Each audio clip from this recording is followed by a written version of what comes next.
Monday. I have struggled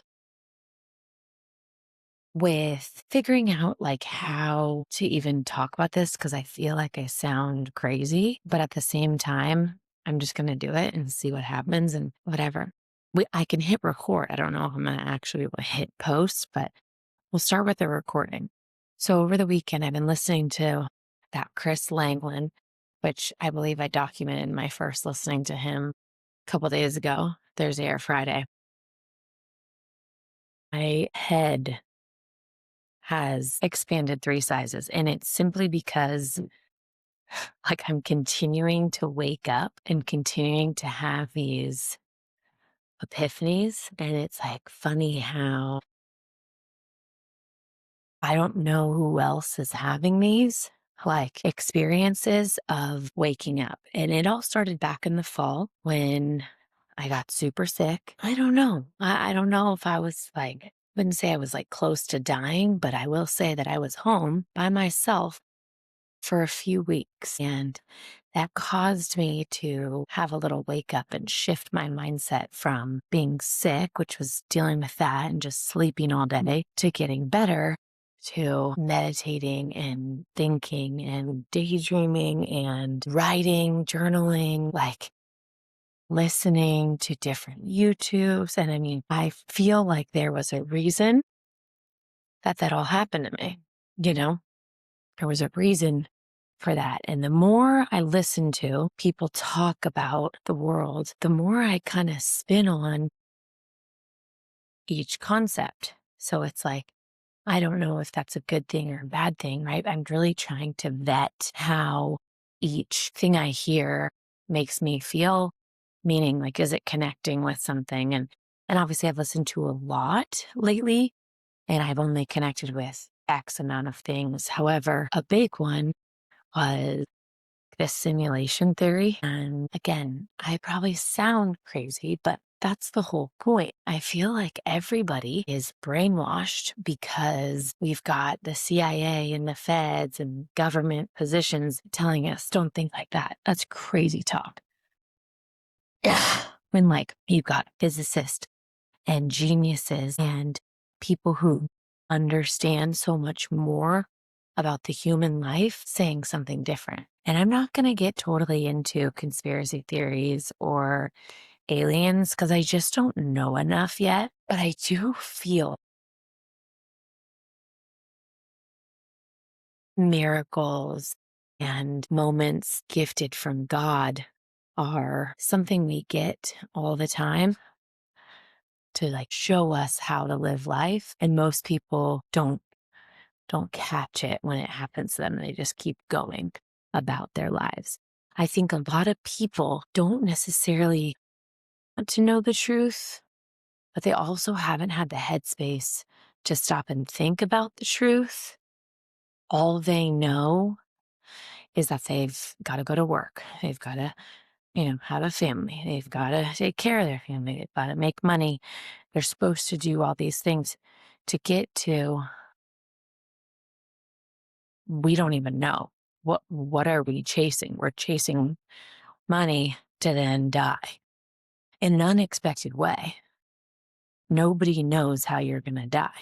You've got, they say, let's just say a long, healthy life. You've got 100 years to live and you're dying no matter what. So it's like, how do you want to spend your life? You're also not guaranteed to live to 100.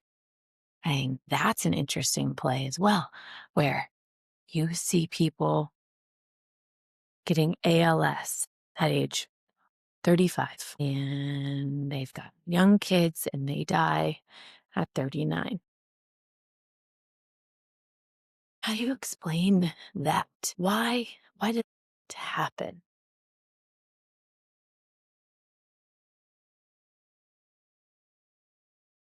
2 days away from my 39th birthday, and I'm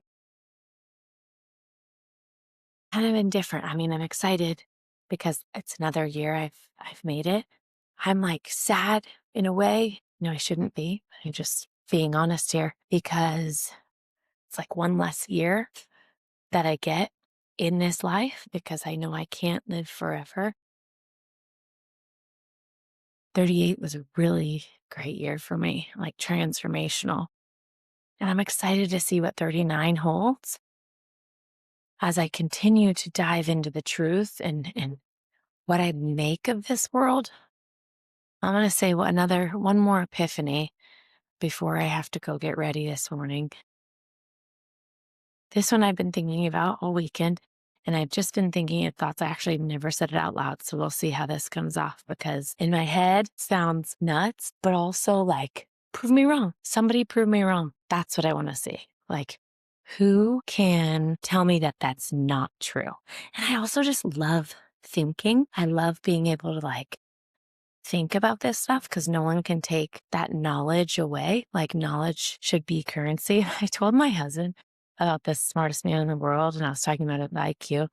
He was just talking about how like money is not like a real thing. And he's like, oh, so you're telling me like he didn't need money growing up. He just wanted knowledge. So he could go to, McDonald's and be like, I'll take a Big Mac, but here's knowledge. Here's some knowledge as my payment.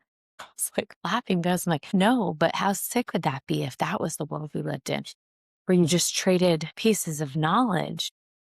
And I was like, again, the way he said that, I was like, it's not a bad idea because what is money? We don't need money. We need knowledge. The more people that have knowledge, the more awake our country would be, and the more awake our whole world would be. And then what a happier place we would all live in. I don't think anyone wants to deal with like feeling broke or everybody wants to feel mega rich. And it's just because you get the freedom to do whatever you want when you have that amount of money.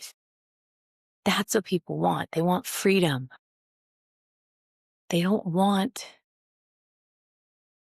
or need anything else, but they don't know anything else. They are shown that like every single time they get more money, they're happier and happier. And it's because they get more and more free. Because once you get that financial freedom, that's the sweet spot. That's where everyone wants to live and they can do whatever they want. And I don't know for some people if there's ever enough money. Like if you hit a point where you're like, yeah, I'm good. I'm good to retire. I'm good to go now live my life. I think if you get a taste of it and you see how easy it is or how what your life looks like, you just want more and more, which gets you farther and farther away from the truth and what the purpose of life is and what the meaning of life is. And that life is about experiences.